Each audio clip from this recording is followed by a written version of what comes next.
Kanisa bitejira ya jolle, kanisa bitejira, michuba ragidira, damitoba ragidira.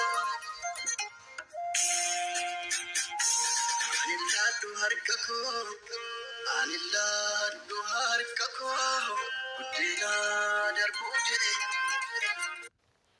Hunda duraan dursee nagaa Waaqayyoo isiniif haa ta'uu. Obboloota koo jaalatamoo biyya keessa kan jirtan, biyya alaa irrattis kan argamtan, kallattii hundumarra teessanii hirmaattota yuutuubii chaanaal Obsee Kiyyaa jalatti kan argamtan, biyya keessattis biyya alaa irrattis hirmaattota yuutuubii kootii nagaa Waaqayyoo isiniif haa ta'uu. Akkam jirtu nagaa keessanii? Anis nagaa kooti. Waaqayyoodhaaf haa galatu. Nagaa guutuu nagaa irraa afaan qaba. Nagaa guutuu nagaa irraa akka qabdan abdii guddaan qaba. Egaa barumsa tokko qabadhee har'a isiniif dhiyaadhee jira. yuutuubii koorraas immoo tuttureen jira. Kana booda garuu barumsa babbareedaa irratti gadi isiniif dhiisa. Wantoota isin fayyadu, wantoota isin kakaamsu irratti isiniif hojjedha jechuudha. Kanaaf isin immoo wanti isin irraa eeggamu yuutuub chaanaalii Obsee Kiyyaa sabskiraayib, laayik, sheer gochuudhaan akka chaanaalii kiyya naaf guddiftanii asumarraan kabajaaf jaalalan isinin gaafadha. Kanaaf har'a barumsa waa'ee dadammaqinsaa, namni tokko yoo dadammaqee, namni tokko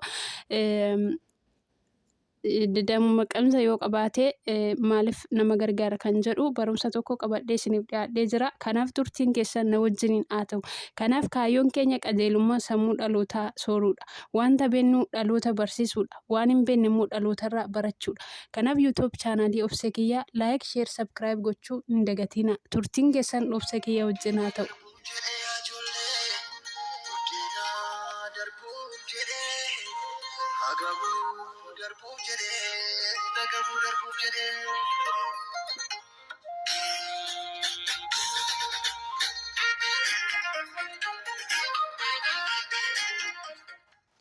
Tole, asumarraan gara barumsa guyyaa har'aa isinii qabadhee dhufetti isiniif darba. Kanaaf turtii keessan ana wajjin yoo gootanii barumsa kanarraa wanta guddaarraa barattu jedhee abdii guddaan qaba.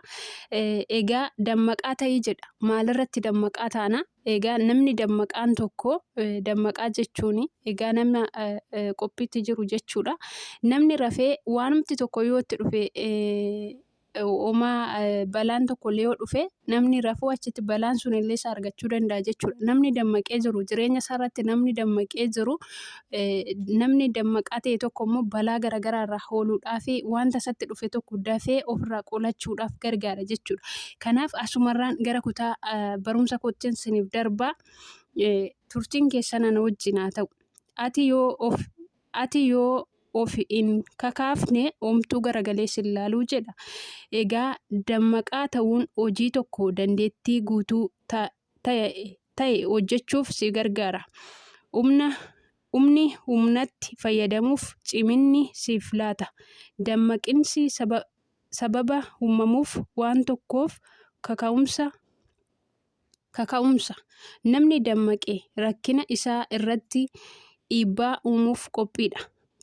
Qajeelfamoota dadammaqinsa jireenya ilma namaatiif wal qabatan amma 10tti jechuudha. Qabxii 10 qaba. Tokko, kaayyoo ofiitiif bitamuu. 2, xiyyeeffannoo qabaachuu. 3, galma ofii beekuu. 4, ejjennoo qabaachuu. 5, jalqaba haaraa eegaluu. 6, karaa salphaa adeemuu. 7, mul'ata qabaachuu. 8, waan addaa uumuuf. 9, beekumsa ofiitti fayyadamuu. 10, ofitti amanamummaa qabaachuu. Ati yoo of hin kakaafne homtuu garagalee si ilaalu. Kanaaf namoonni tokko tokko maaliif akka jiraatan hin beekanii, kaayyoon isaanii maal akka ta'e warroonni hin beekne jim jedhanii kan jiraatan jiru jechuudha. Namoonni tokko tokko immoo dammaqanii maaliif akka jiraatan kan beekan, kaayyoo isaaniif warri jiraatan baay'eetu jira jechuudha. Kanaaf obboloota koo, dhaloonni kaayyoo qabanii ce'anii lafa yaadan ga'u. Dhaloonni kaayyoo qabanii karaatti nafanii. Dhaloonni kaayyoo qabanii ce'anii dhaloota ceesisu. Dhaloonni kaayyoo qaban biyya keenyaaf furmaata. Kanaaf atis dhiiras yoo taate dubartii kaayyoo keef jiraadhu. Kaayyoo keetiif yoo duute seenaa qabda. Kanaaf dhaloonni kaayyoo qabanii biyya keenyaaf furmaata. Kanaaf baay'ee sin jaaladha. Kaayyoon kiyyaa waanan beeku dhaloota barsiisuudha. Turtiin keessan obsee kiyyaa wajjin haa ta'u. Turtiin wajjin gootaniif galatooma. Yeroo biraa barumsa biraa qabadhee amma isin dhufutti yeroo gaarii. Dhageetaan iddoo tolchaa, dhageetaan iddoo tolchaa, jedheenutti dubbate ajoollee, jedheenutti dubbate, gootni du'a moote, gootni du'a moote.